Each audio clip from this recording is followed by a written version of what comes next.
I'm not ashamed to own my Lord, nor to defend his cause. Maintain the honors of his word, the glory of his cross. Hello, I'm James Brown, and on behalf of the Eastern Church of Christ located in Toronto, Canada, I'd like to welcome you to Tuesday's edition of Walking Through the Bible, a podcast where we seek to study the Bible and the Bible alone. Please stick around afterwards for information on how you can contact us. But for now, if you have a Bible with you, please turn to the book of Genesis, and we'll turn you over to Jeremy Dieselkamp for our study of the day. Thank you, James, and welcome to all of our viewers. This is the 7th lesson in our study of Genesis. Yesterday we covered Genesis chapter 1, verse 9 through 13, discussing the third day of creation. If you missed that episode and would like to watch it, you can find it and all of our other podcasts on our website at www.eastendchurch.org. You can also find them on our YouTube channel, www.youtube.com/EastEndChurchOfChrist, under the Walking Through the Bible Genesis playlist. Today we're going to begin with Genesis chapter 1, verse 14, and read through verse 19. The text that you'll see on the screen is from the English Standard Version, but you're welcome to follow along with any version that you have.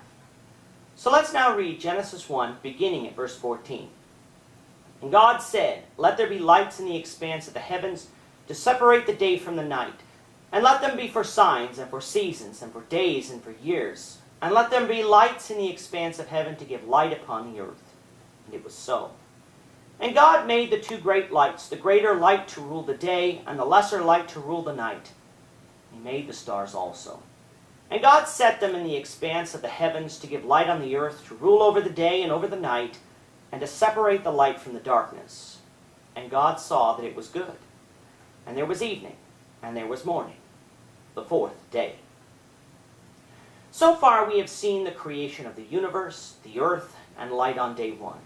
We have seen the creation of the atmosphere on day 2 and vegetation on day 3. On day 4, we get one of the most troubling events in the minds of unbelievers, the creation of the sun, moon, and stars. Some people have a problem with light before stars, but we discussed that issue back in lesson 4. So please listen to that episode if you want the answer to that question. The problem people have here is, how can starlight reach us if the universe is young? But before we get to that, let's discuss what happened on day 4. As we found on day 1, God created light and separated the light from the darkness, day and night. But on day 4, God further separated the day and the night by the creation of the sun and the moon. You might say he focused that light. The greater light is the sun because it actually creates its own light. It rules the day, as seen here on earth. The lesser light is the moon, not only because it is smaller, but because it only reflects the sun's light. It does not create its own. It rules the night. We therefore see the sun during the day, and the sky is brighter, while at night we see the moon, and the sky is darker.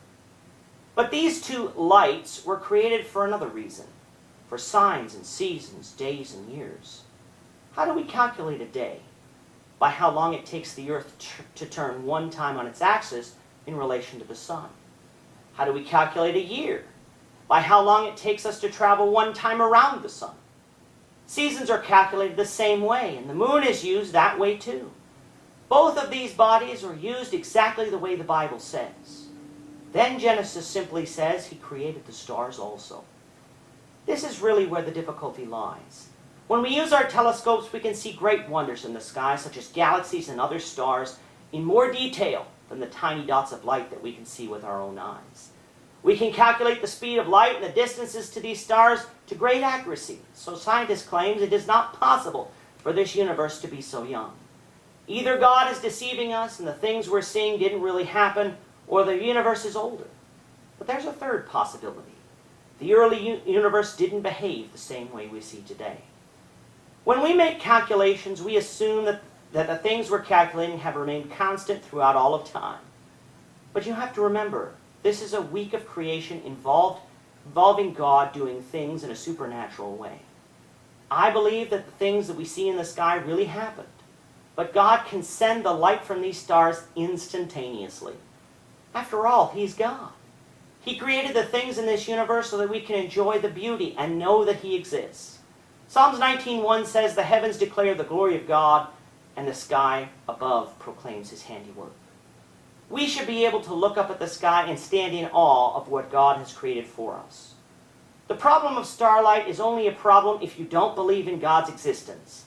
But for the believer, it is no problem at all. Well, our time is up for today. Please join us, the Lord willing, tomorrow when we will continue our study of Genesis, beginning with Genesis 1, verse 20. Thank you, Jeremy.